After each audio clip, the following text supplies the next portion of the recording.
শক্তি চট্টোপাধ্যায়ের অসাধারণ একটা কবিতা।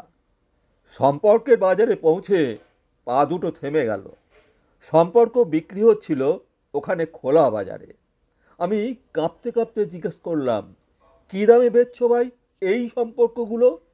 দোকানদার জিজ্ঞেস করলো, কোন সম্পর্কটা আপনি বাড়াতে চান?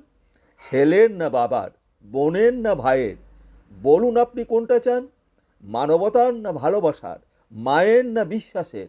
বাবুজি কিছু তো বলুন, কোনটি নিতে চান? চুপচাপ দাঁড়িয়ে কেন, ঠিক ভেবে বলুন। ভয়ে ভয়ে বললাম, বন্ধুর। দোকানদার ভিজে চোখে বলল, দুনিয়াটা এই সম্পর্কেই তো টিকে আছে। তবে মাফ করবেন বাবুজি, এই সম্পর্কটা বিক্রির জন্য নয়। এর কোনো দাম দিতে পারবেন না। আর যেদিন এটাও বিক্রি হয়ে যাবে, সেদিন দুনিয়াটা উজাড় হয়ে যাবে।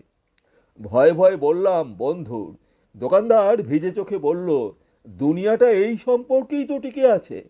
তবে মাফ করবেন বাবুজি, এই সম্পর্কটা বিক্রির জন্য নয়। এর কোনো দাম দিতে পারবেন না। আর যেদিন এটাও বিক্রি হয়ে যাবে, সেদিন দুনিয়াটা উজাড় হয়ে যাবে।